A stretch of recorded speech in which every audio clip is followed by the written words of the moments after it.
Thank you so much for being here. This means a lot. This means the world to me that you guys came. It's also fun to do comedy in front of people that actually came to see you. That's fun. Because normally you're doing comedy for people that like don't even know comedy is happening. That's 90% of the time. You just go to a bar and people are like, oh shit, we gotta get out of here. That's 90% of the time. So it's cool that you guys came out and you actually like saw my name and it was like, hey, I hope you had a good time. Hope that was good for you. You may be wondering like what's going on with the stage. What's happening? There's another show that's going on here, and I didn't find this out until like Thursday.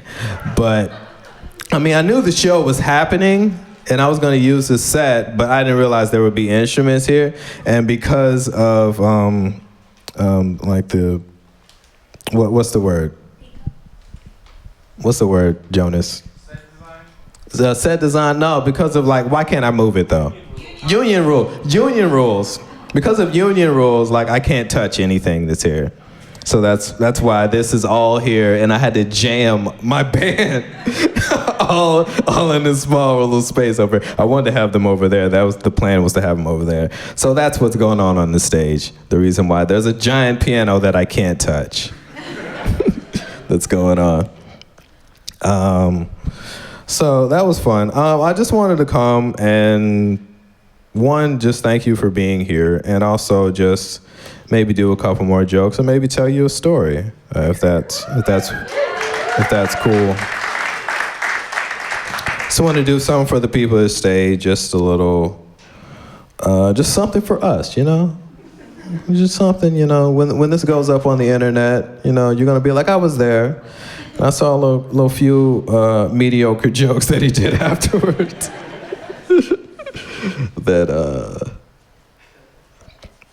Does anyone have any questions? How do you remember all those jokes? It's tough, man. Well, obviously I didn't. You saw what was happening. But yeah, it is tough because like when I first started comedy, I was trying to do like long stories, and I realized that I wasn't good at it. So all of these jokes have big long stories attached to them, but then I just whittle them down until I get to the setup and punchline, and that's why I do so many jokes. Is just because like I'm not good at stories at all. I'm not great at it. So I just decided to just do setup and punchline, and that's how that works. Any other questions? Who does your nails?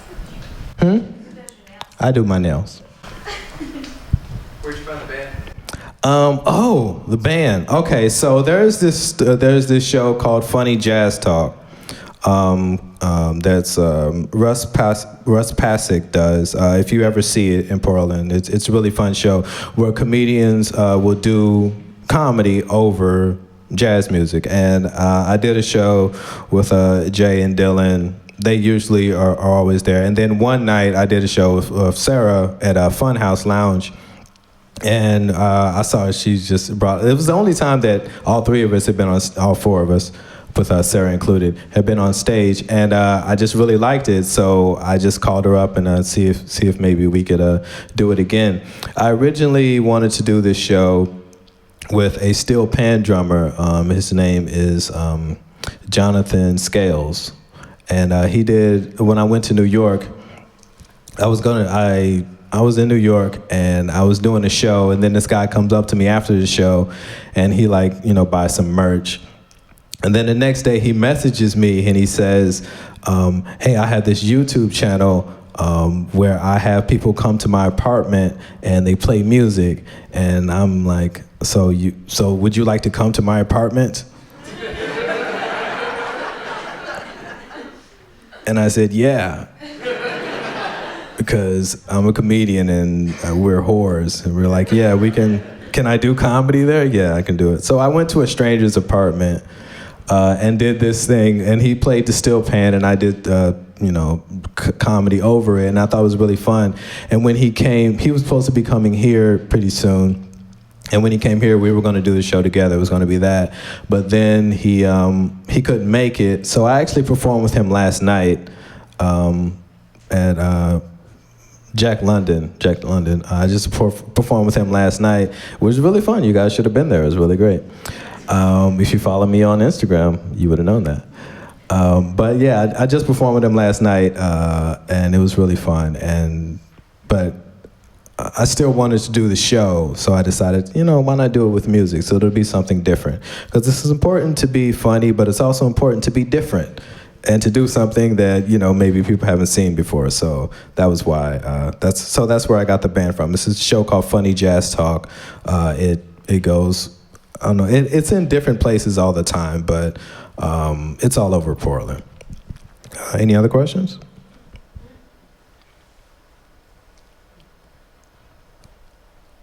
You guys are just gonna talk until I say leave, and then am I holding? You can leave anytime you want. By the way, I'm sorry. You can leave anytime you want. How long have you been in Portland? You moved from Texas? Yeah, I'm originally from Texas. I moved to Portland in 2017, left in 2019, came back in 2021, and I've been here ever since. Do you remember the first joke you ever wrote? I don't. It had something to do with being from Tyler, Texas, and the Robert E. Lee, but it was a different version of it. I think the version that I did tonight was better because it's been years old, but it was some version of that, something, because, I don't know, because growing up in Tyler, you don't think Robert E. Lee as a high school is a weird thing until you actually are oh, yeah, that is, no, because almost no other city has, there's 5 cities in America that still have high schools named after Robert E. Lee. And it was just growing up there, you don't think it's weird until you leave and you come back no one else does this. No one else names their school after the guy that lost the war.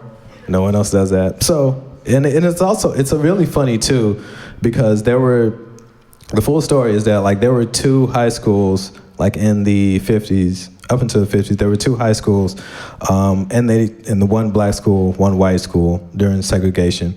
They tore down the black school and integrated this other school called John Tyler High School. So now there's, this integrated high school. And fun fact, my parents were the first high school class to enter this. So that's how I know the story. But they entered, and they were the first to ever integrate their high school, but obviously people were not happy about that.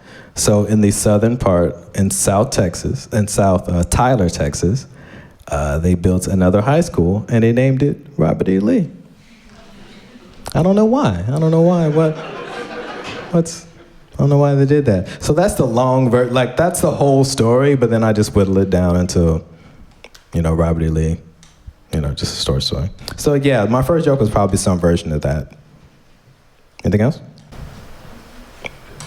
What brought you back to Portland? Got divorced. Next question. What would you do if you weren't a comedian? I would love to I'd love music. And I would love to be paid to create music, but no one wants to hear my music.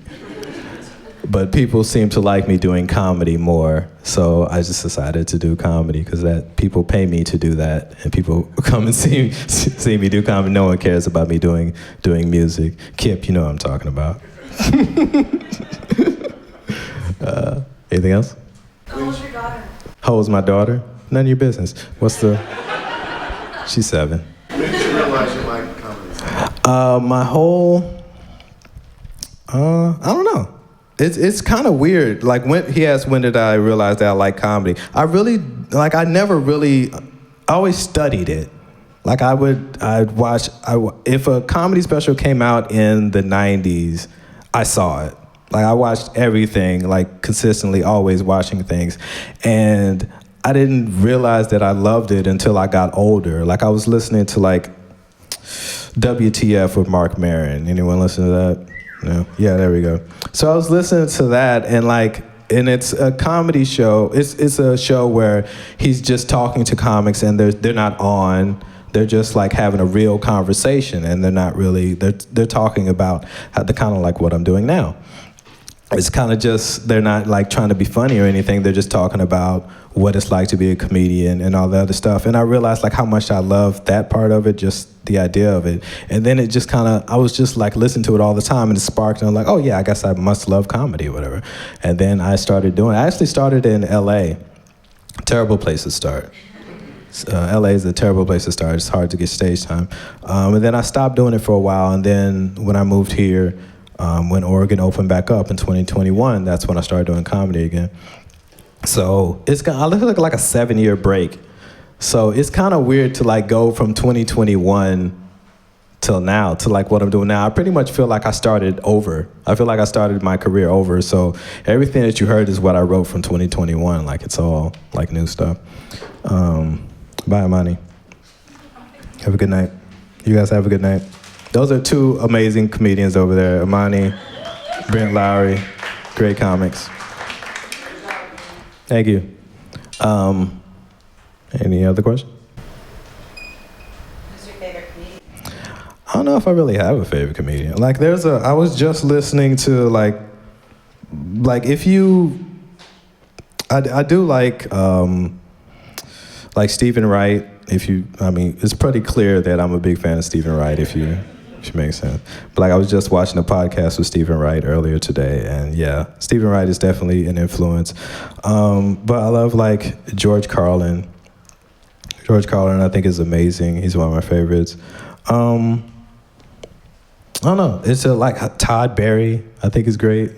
He was just here and I missed it. I'm bummed that I missed that. But I don't know. It's just kind of like I kind of listen to everyone and kind of take whatever from it.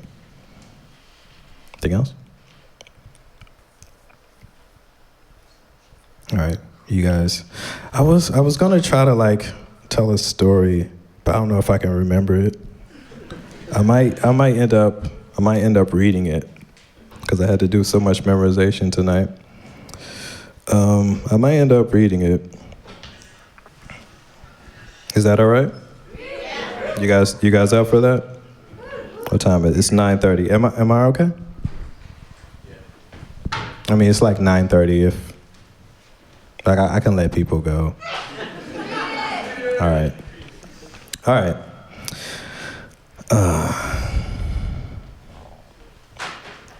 All right, so in 2017, me and my wife, at the time, we moved to Portland for the first time, and we loved it.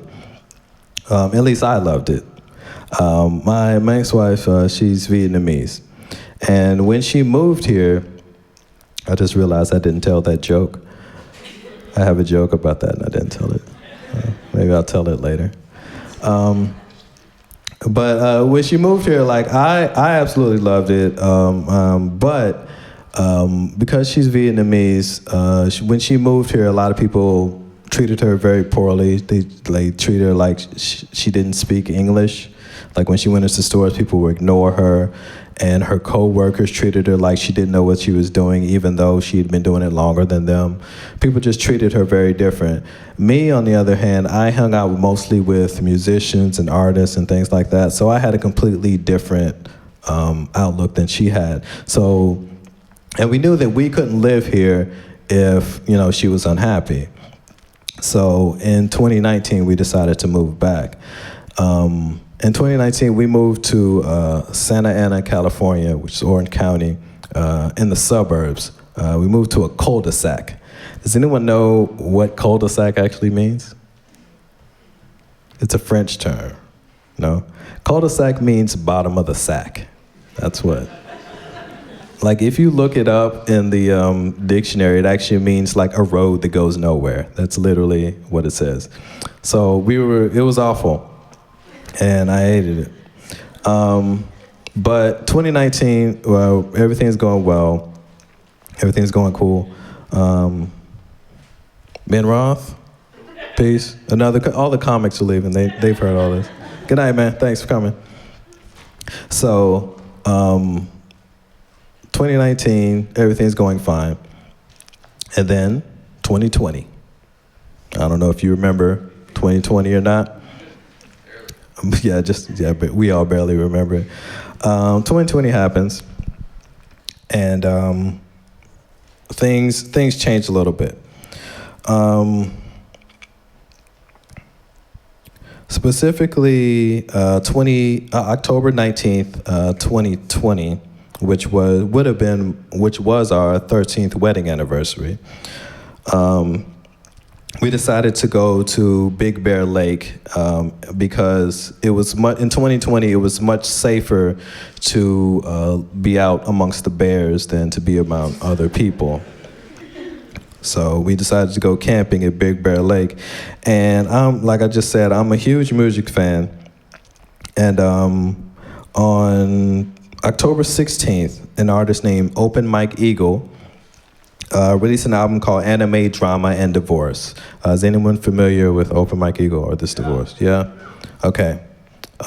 Is Open Mike Eagle here tonight? No? Okay. Not his best album. Not a great album. Don't recommend it.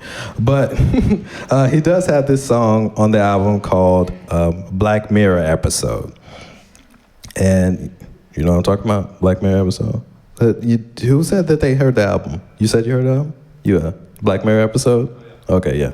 So on Black Mirror Episode, the song is basically, he tells the story of how this episode of Black Mirror ruined his marriage. That is the hook of the song. Black Mirror Episode ruined my marriage. That's the hook of the song. And he never says what episode it was, but if you know, Black Mirror is probably the season finale of season 1. That's probably what it was. And if you watch Black Mirror, you know what it was. It's the one where the people have the memories in their eyes, and you can see everything. But if you watch Black Mirror, you know what it is. But he never. And this was our favorite song while we were driving there. We were listening to it the entire time. We listened to the whole album, but this song was our favorite album. And then 1 week after we got back from our anniversary, my wife asked me for a divorce. Is that irony? I don't know. Is Alanis Morissette here tonight? Is that? Maybe she can figure that out. So remember, this is 2020, so we decided that we would, this is October 2020, and there wasn't a whole lot of moving around going on. So we decided that we would just, live together until, it was the end, like we left, until like the end of the year, or at least, till this whole COVID thing blows over. It couldn't be that long, right? Couldn't last 2 years. So we decided just to live together. So now fast forward to New Year's Eve, December 31st, 2020. Side note, my birthday is the 30th, so all this happens the day after my birthday. And I was at home, drinking whiskey, putting together like this black and white puzzle that we had because it was COVID, and what else you gonna do? So I was drunk, listening to Outkast on vinyl. Yeah, listening to Outkast on vinyl, getting drunk on whiskey, putting this puzzle together. And then my wife leaves the room for a minute, for 20 minutes. And then she comes back fully dressed because she has a New Year's Eve date. Yeah. And in that moment, my body, my spirit just left my body, and I had this out-of-body experience, and I'm looking at myself sitting there in sweatpants, listening to vinyl records, listening to Outkast, drinking whiskey, putting together a puzzle, and I had never felt it was just this horrible feeling. And there's another song on this album called Airplane Boneyard. And in this song, there's this line that he repeats. It's called I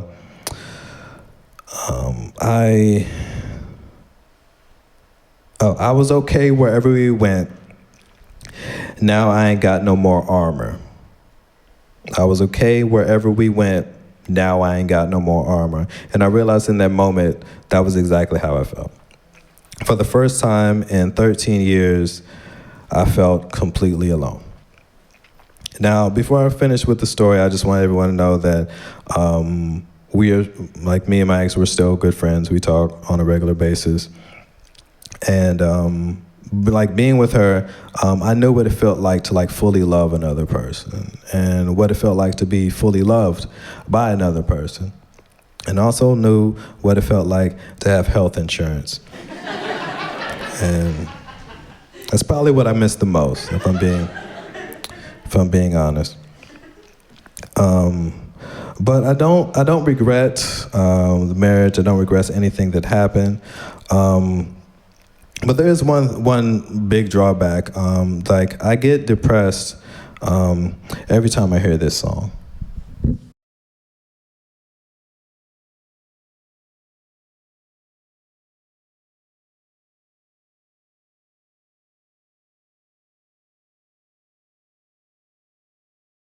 And that's it, guys. Thank you so much. I really appreciate it. This meant a lot. I do have, I don't have a lot of merch. I still have the stickers in case you guys don't know. I have these stickers to say think fast, talk slow. If you want to purchase one, you can come take pictures, come talk to me, whatever. Thank you so much for being here. You guys have a good night.